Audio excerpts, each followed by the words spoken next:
আমার কাছে এক কথায় তাদেরকে গ্রামের চাচাতো ভাই মনে হইছে।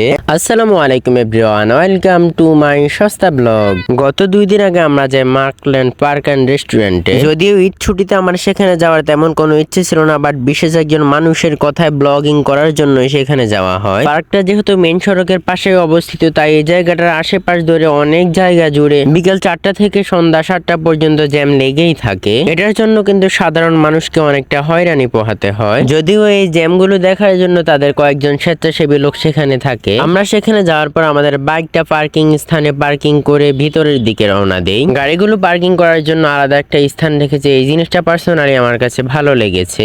ভিতরে যাওয়ার সময় গেটের সামনে আপনি লক্ষ্য করবেন যে কয়েকজন খুদে ব্যবসায়ী বেলুন নিয়ে দাঁড়িয়ে আছে বিক্রি করার জন্য। এই জিনিসটার কারণে জায়গাটাকে অনেকটা আকর্ষিত দেখা যায়। ভিতরে ঢোকার সময় বড় গেটের পাশে আছে টিকিট কাউন্টার, আর এখান থেকে মূলত টিকিট কেটে ভিতরে ঢুকতে হয়। জনপ্রতি টিকিটের দাম 50 টাকা করে। তাই আমরা সেখান থেকে 3 জনের জন্য 3টা টিকিট নিয়ে ভিতরের দিকে রওনা দেই। যদিও আমার কাছে জায়গা অনুযায়ী 50 টাকা টিকিট অনেক বেশি মনে হয়েছে। আমার মনে হয়েছে এখানে 50 টাকার জায়গায় 30 টাকা হলে পারফেক্ট হতো। এটার ভিতরটা দেখতে যে খুব বেশি খারাপ বা খুব বেশি সুন্দর বিষয়টা এমনও না। এখানে ঢুকে চোখে পড়ার মতো যে 3টা জিনিস আছে তার মধ্যে প্রথমটা হলো ঝর্ণা, দ্বিতীয়টা হচ্ছে এই সুইমিং পুল, আর তৃতীয়টা হচ্ছে এই ওয়াচ টাওয়ার। এই ওয়াচ টাওয়ারটার উপরে উঠে আপনি পুরো পার্কের ভিউটা খুব সুন্দরভাবে উপভোগ করতে পারবেন। আরো আছে ফটোশুট করার জন্য সুন্দর সুন্দর কিছু ফটো কর্নার। এর মধ্যে চোখে পড়ার মতো হচ্ছে সময়ের উপযোগী ভাইরাল টপিক এই তরমুজটা। আর এখানে ফটোশুট করার জন্য আমার জানা মতে সবচেয়ে সুন্দর জায়গা হচ্ছে পেছনের ঝর্ণার সামনে ব্রিজটা। তাই এখানে পিক তোলার জন্য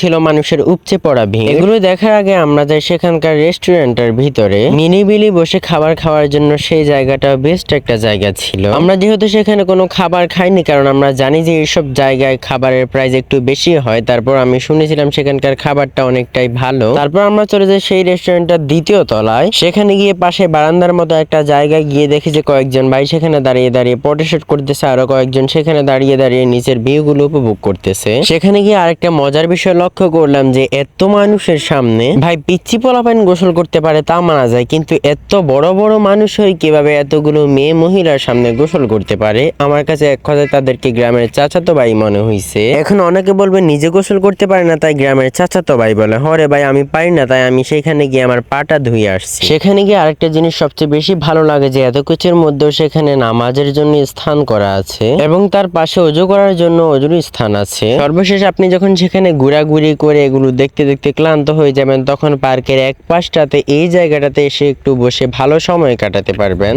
সব মিলে আমি বলবো, আপনি যদি সেখানে ভালো সময় কাটানোর জন্য যান তাহলে ঈদের সিজনে না গিয়ে অন্য কোনো সময় যেতে পারেন। যারা যারা এই পার্কটাতে এই পর্যন্ত